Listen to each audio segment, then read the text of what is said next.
our beloved Rohan, the founder of the place in our hearts.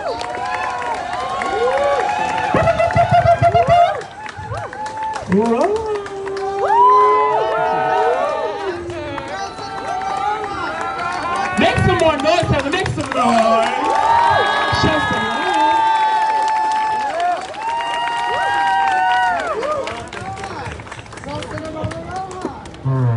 Black lives matter. Black lives matter. Black women matter. Black women matter. Justice for Asians. Justice for Asians. Freedom for Asians. Freedom for Asians. Power to Asians. Power to Asians. Black power. Black power. Asian power. Asian power. Black power. Black power. Asian power. Asian power. Black power. Black power.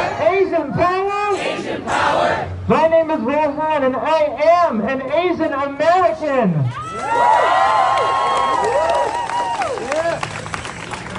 As much as I am a Black American.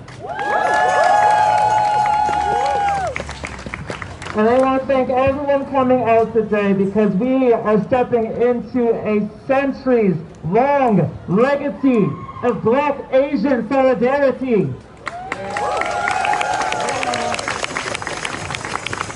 As far back as the 1800s, when the government sought to first exclude Asian immigrants, specifically Asian women, during the Page Act of 1875, abolitionist Black people like Frederick Douglass spoke up and had a whole speech about why that was wrong, why that was supremacy.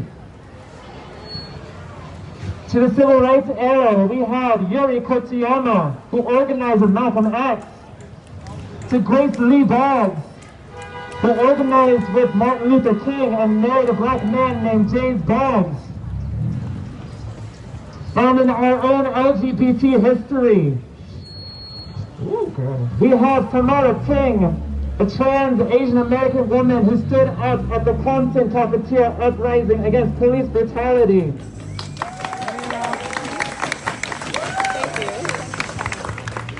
And 3 years later, in this very building, Sure, whatever. Marsha P. Johnson and Sylvia Rivera would do something similar and fight against police brutality and fight against white supremacy.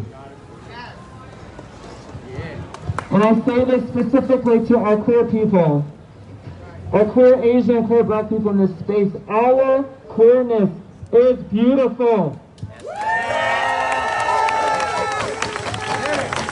Our queerness, our transness is beautiful. It is something we have actually inherited from our ancestors. To my Asian community, I speak now when I say these examples of how beautiful our queer Asian history is. In China, we have the Emperor Ai of the Han Dynasty, who had a male lover. And according to the legendary story, he actually did not want to disturb his lover while he was asleep, so he cut his own sleeve so that the man could sleep undisturbed.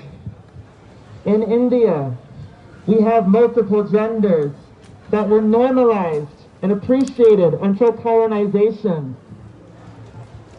And in my beloved Philippines, we have the Babaylans, and they were the women leaders of the community.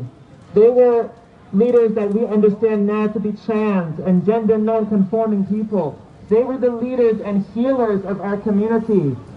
And that is clear proof that as queer and trans Asians, we are so powerful.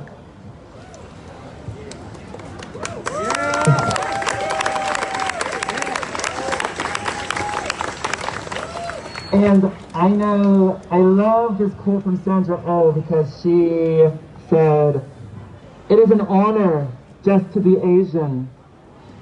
And I say yes, and it is the greatest honor to be a queer Asian. It is the greatest honor to be a trans Asian.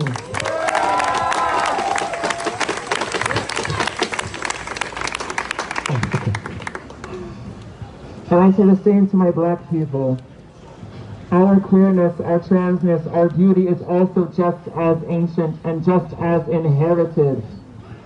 In Egypt, as far back as the 5th dynasty, there's evidence of men who were buried together so that they could live in the afterlife together.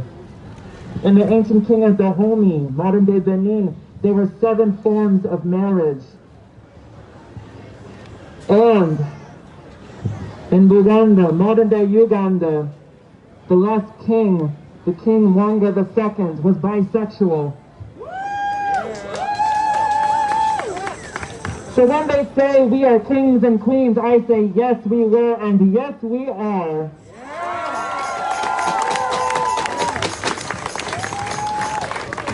And I know we are surviving a very, very white space right now. That's fine. Can't wait to smash that shit up. So, they do. Hey, girl. I also have to speak on, you know, when they always say love is love. But for us, we are decolonizing love. We are returning to the old ways. Because given our history, our true, queer, black and Asian history, what better way to honor the ancestors than by honoring yourself? What better way to revere the ancestors than by revering yourself? And what better way to love the ancestors than by loving yourself exactly as you are? No matter what white supremacy says. My family, we have a long history of coming together. Centuries of trade between the African and Asian empires. It is a long history that they seek to erase. Just as a few weeks ago, they sought to erase parts of the Vietnamese community. A few weeks ago, 33 Vietnamese folks were deported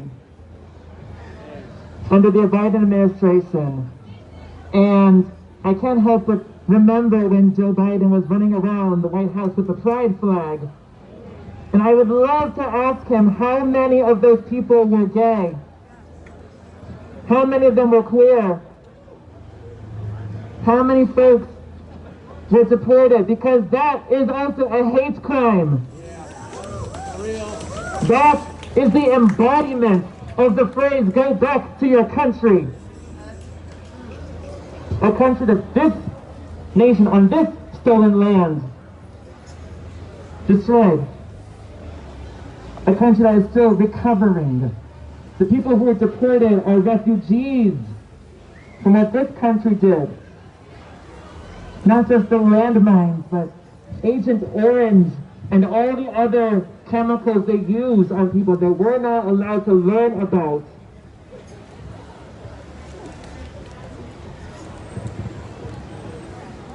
So my family, the work is not done. The work is nowhere near done. As long-standing as our history is, the road is also just as long-standing, but we are here together to do it.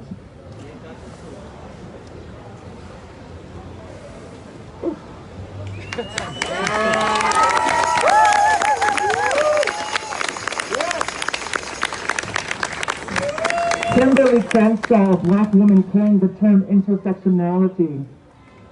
And I believe that the struggles that we're going through right now, with the extreme rise in white supremacy, with the mass deportations of Vietnamese, Haitian, Indian, all the other communities, our struggle is also intersectional.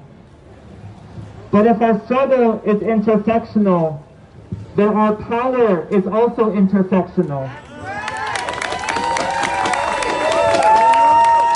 With intersectional struggle comes intersectional power. And we have to acknowledge that every day when we do this work. So I want to leave you all with a few quotes. The first is from a black gay man from the civil rights era named Bayard Rustin. And he was a strong advocate for Indian independence from the colonizers. And he said, "You have to join every other movement for the freedom of the people."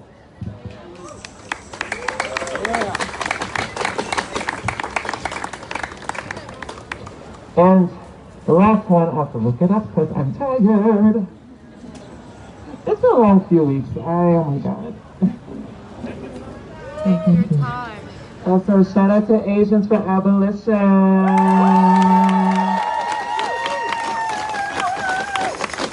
Asians for Abolition, they were there all summer, ride or die for Black lives, and these past few weeks, I just loved each and every one of them.